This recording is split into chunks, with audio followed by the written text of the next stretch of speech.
बिस्मिल्लाहिर्रहमानिर्रहीम। मैं हूं डॉक्टर GM चौधरी। मैं by profession advocate supreme court of Pakistan हूं। आजकल आप देखते हैं कि हमारे जो सियासी मामलात हैं उनमें बहुत ज़्यादा गर्मी है, बहुत ज़्यादा तेज़ी आई हुई है।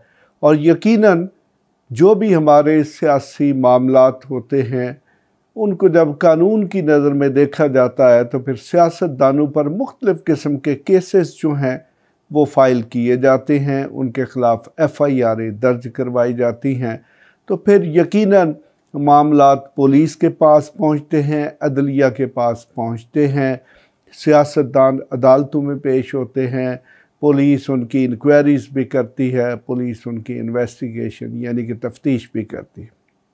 यकीनन पाकिस्तान में गरीब आदमी के साथ एक आम आदमी के साथ क्या होता है वो तो एक अलग स्टोरी है। और आपको ये भी पता है कि पाकिस्तान की जो जुडिशरी है, मेरी यहाँ पर जुडिशरी से मुराद जो है वो ख़ास तौर पर सबॉर्डिनेट जुडिशरी है जो कि डिस्ट्रिक्ट लेवल की होती है। उसके हवाले से जो इंटरनेशनल रेटिंग है मुख्तलिफ़ इदारों की तरफ से वो कोई अच्छी नहीं है। उस पर करप्शन के चार्जेस भी हैं, उस पर मिस यूज़ ऑफ पावर के चार्जेस भी हैं, उनकी ट्रेनिंग के भी इशू हैं, उनके लॉ के नॉलेज ना होने के भी प्रॉब्लम्स हैं, या कुछ और बहुत सारे मामलात शामिल हैं। यानी कि हमारी जो जुडिशरी है उसकी रेटिंग जो इंटरनेशनल जो दुनिया के तकरीबन को 140-42 कंट्रीज़ की रेटिंग की गई है उसमें कोई 123 के करीब आती, यानी कि 123। इससे आप अंदाज़ा लगा सकते हैं कि हमारी जो जुडिशरी है उसकी वर्किंग में कितनी इम्प्रूवमेंट की ज़रूरत है। अक्सर देखें कि इस पर तनकीद की जाती है कि देखें जनाब ये पार्टीज़न है, ये इम्पार्शल नहीं है, ये बाइस्ड है। मेरे ख़्याल में ये तनकीद जो है ये बिलाचवास है। अगर कोई शख्स हम कहता है जी कि हमारा फ़लाँ अदारा ठीक काम नहीं कर रहा तो यकीनन हमें उस पर कोई कमेटी बनानी चाहिए, उस पर पूरी रिसर्च करनी चाहिए कि क्या वाकई वो बात दुरुस्त है कि नहीं। तो अगर वो दुरुस्त नहीं है तो फिर उसको दुरुस्त कर लेना चाहिए, बजाय इसके कि गलत काम को, एक बुरे डिपार्टमेंट को डिफेंड किया जाए। तो आज मैं जिस मौजू पर बात करने वाला हूँ, कल जनाब इमरान अहमद ख़ान साहब ने अपनी तकरीर में इस्लामाबाद के जो मैजिस्ट्रेट हैं उनके नाम लेकर जो है वो तनकीद की। तो बल्कि उसमें कुछ ये भी कहा जी कि वो उनके ख़िलाफ़ केसेस करेंगे या जो भी है। बहरहाल अगर ये तो एक बात तयशुदा है, अगर कोई जज करप्ट है, अगर कोई जज मिस यूज़ ऑफ पावर करता है, या आपके पास किसी के पास कोई सबूत है कि उसने कोई सिफारिश सुनी या कोई और इशू है, तो यकीनन इनकी इन्वेस्टिगेशन हो सकती है। जजेस का एक कोड ऑफ कंडक्ट है सुपीरियर कोर्ट्स के, मसलन सुप्रीम कोर्ट के और हाई कोर्ट्स के जजेस के लिए, जबकि जो सबॉर्डिनेट जजेस हैं इनके लिए जो है वो इनके अपॉइंटमेंट, प्रमोशन और कंडक्ट के रूल्स हैं, और ख़ास तौर पे जो कंडक्ट रूल्स हैं उनमें इनके परफॉर्मेंस का जायज़ा लिया जाता है। उसमें अगर कोई करप्शन करता है, किसी के पास असासे अपनी तनख्वाह या इनकम से ज़्यादा हैं, तो उनकी इंक्वायरी की जा सकती है और उनको नौकरियों से बरतरफ भी किया जा सकता है। इस हवाले से मैं आपको ये बताऊंगा कि इस्लामाबाद समझ ले कि एक सिंगल तहसील लेवल की जो है वो इलाका है जिसमें अब एक बहुत बड़ी जुडिशरी जो है वो इस्टेब्लिश कर दी गई है, और इसके कोई तबादले नहीं हैं। और बल्कि जो इस्लामाबाद की जो बार एसोसिएशन है उसमें इस्लामाबाद बार एसोसिएशन है, Islamabad high court bar association है, वो जब से ये सिस्टम पंजाब से अलग हुआ है और इस्लामाबाद में अलग से हाई कोर्ट बनी है और उसके तहत इस्लामाबाद की जुडिशरी को दे दिया गया है, तो मुसलसल ये डिमांड कर रही है कि जो मैजिस्ट्रेट्स हैं, जो सिविल जजेस हैं, जो सीनियर सिविल जजेस हैं, एडिशनल डिस्ट्रिक्ट एंड सेशन जजेस हैं और डिस्ट्रिक्ट एंड सेशन जजेस हैं, इनकी रोटेशन होनी चाहिए, इनके तबादले होने चाहिए, क्योंकि हमारे यहाँ अकाउंटेबिलिटी का सिस्टम तो काम नहीं कर रहा। तो तबादले का ये होता है कि कोई भी जज जो है, कोई भी जुडिशियल अफसर जो है, वो अपने परमानेंट स्टेक्स जो है वो डेवलप नहीं कर पाता। आप पंजाब में देखते हैं कि आलमोस्ट जो मैक्सिमम टर्न्योर है इट इज़ 3 ईयर, लेकिन 3 साल के अंदर अंदर जो है वो जुडिशियल अफसरों को रीशफल किया जाता है, रोटेट किया जाता है, उनको ट्रांसफ़र किया जाता है। इसका मतलब ये है कि अगर कोई करप्शन करने की पॉसिबिलिटी है तो यकीनन उसको मिनिमाइज़ किया जा सके। यकीनन हमारे प्रोसेसेस जो है उनमें ट्रांसपेरेंसी का इशू है। इंसाफ के मतलब ये कहा जाता है कि इंसाफ सिर्फ होना नहीं चाहिए बल्कि इंसाफ होता हुआ नज़र आना चाहिए। तो इस्लामाबाद में अभी जो हमारी जो जुडिशरी लाइमलाइट में आई है, तो उसकी बेसिक वजह यह है कि जो शहबाज गिल हैं उनका एक रिमांड दिया गया, वो रिमांड ख़त्म हो गया, उनको जो है वो जुडिशल कस्टडी में जेल भेज दिया गया।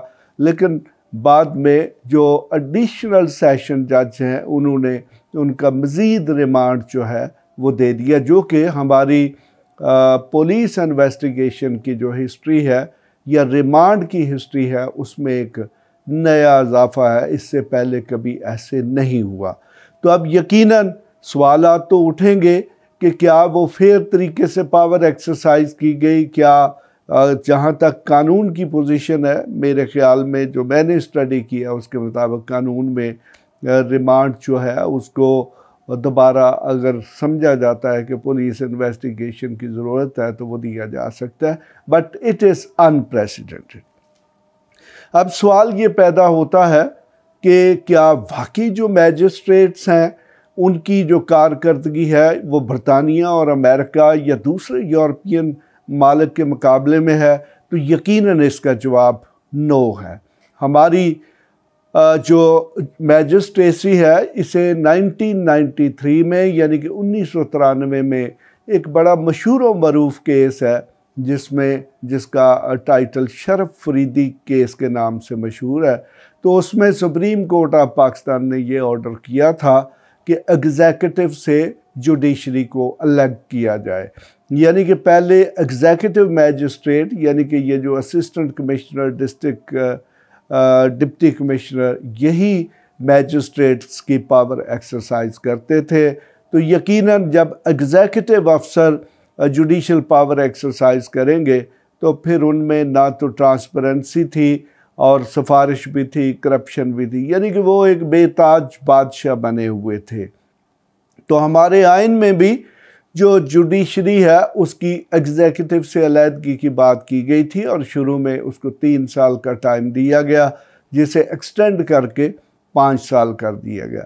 लेकिन आपके सामने है कि जो काम 1973 से 3 साल के अंदर या 5 साल के अंदर होना था वो 1993 में होता है, यानी कि 20 साल के बाद।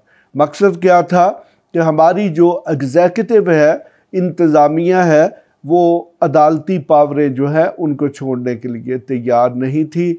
वो भी सिंध हाई कोर्ट और उसके बाद सुप्रीम कोर्ट ऑफ पाकिस्तान की जजमेंट्स के नतीजे में मजबूरन गवर्नमेंट को जो अदलिया है उसको एग्जीक्यूटिव से अलग करना पड़ा। तो उसकी वजूहात क्या थी? उसमें करप्शन थी, उसमें सिफारिश थी, उसमें नॉन ट्रांसपेरेंसी थी, या जो भी ऊपर से अहकामात आते थे उसी तरह के काम कर दिए जाते थे। यकीनन इस्लामाबाद की जो मैजिस्ट्रेसी है उसके मतलब बहुत सारे इस्लामाबाद बार एसोसिएशन और Islamabad high court bar association को भी तहफ़्फ़ुज़ात है। मसलन इनके तबादले नहीं हैं, यानी कि ये परमानेंट है। 2010 से जब से ये लोग अपॉइंट हुए यानी कि 2011 से, तो उस वक़्त से इस्लामाबाद में बैठे हुए हैं। मैक्सिमम क्या होता है कि एक कमरे से दूसरे कमरे में ट्रांसफ़र कर दिया जाता है, जिसकी वजह से बहुत ज़्यादा करप्शन की कंप्लेंट्स भी हुई और कुछ जो जजेस हैं और मैजिस्ट्रेट्स जो हैं उनको बरतरफ भी किया गया। लेकिन अक्सर लोग जो है वो कंप्लेंट्स नहीं करते, वो डरते हैं कि मेरा केस ख़राब हो जाएगा या मुझे जो है वो इंतकाम का निशाना बनाया जाएगा, क्योंकि बाकी मैजिस्ट्रेट और जजेस उन तमाम के आपस में कोलीग होते हैं। तो इस तरह इस्लामाबाद में यकीनन ये जो को रोटेशन की को तबादले की जो पॉलिसी है वो होनी चाहिए। उसके बाद जो और चीज़ है कि यहाँ पर देखेंगे मैजिस्ट्रेट्स जब एक ही जगह पे पके रहेंगे तो उनके पुलिस के साथ रवाबत भी हो जाते हैं।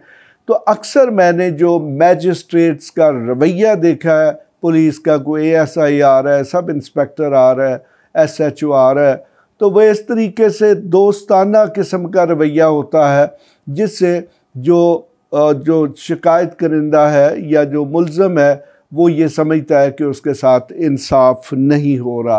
तो यकीनन उसकी वजह फिर वही है कि जब एक शख्स एक ही सीट पे बैठा रहेगा तो उसके सब लोगों के साथ ताल्लुकात डेवलप होंगे। उसके बाद एक और जो इशू आ जाता है कि देखें कि यकीनन इंटरनेशनल रेटिंग्स हमारी जुडिशरी के मुतल्लिक़ कुछ ज़्यादा अच्छी नहीं है, इस पे काम होना चाहिए ताकि इम्प्रूवमेंट्स हों। उसके बाद आ जाता है जी कि क्या करप्शन है जुडिशरी में कि नहीं। यकीनन इसका जवाब यस में है।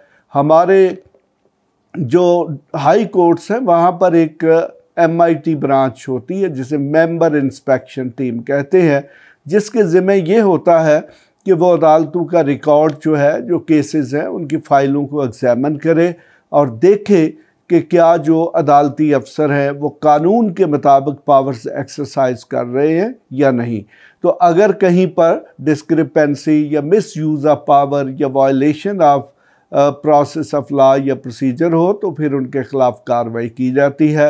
इस्लामाबाद में जो MIT का ऑफिस है वो कायम तो ज़रूर किया गया है लेकिन वो बिल्कुल काम नहीं कर रहा, बल्कि पिछले दिनों जो इस्लामाबाद के MIT साहब हैं उन्होंने एक अदद FIR दर्ज करवाई कि मेरे घर में जो है वो चोरी हुई है, बल्कि उनके सिक्योरिटी गार्ड जो है उसने FIR दर्ज करवाई जी कि MIT साहब के घर में चोरी हुई है और जिसमें बहुत बड़ी रकम और जिसमें फ़ॉरेन करेंसी भी शामिल थी, उसकी चोरी का इल्ज़ाम लगाया गया। पता नहीं उस पर क्या बना है, लेकिन ये सवाल ज़रूर पैदा हुआ है कि एक वो अफसर जिसकी 2.5-3 लाख रुपए तनख्वाह है, उसके पास लाखों रुपए कहाँ से आए।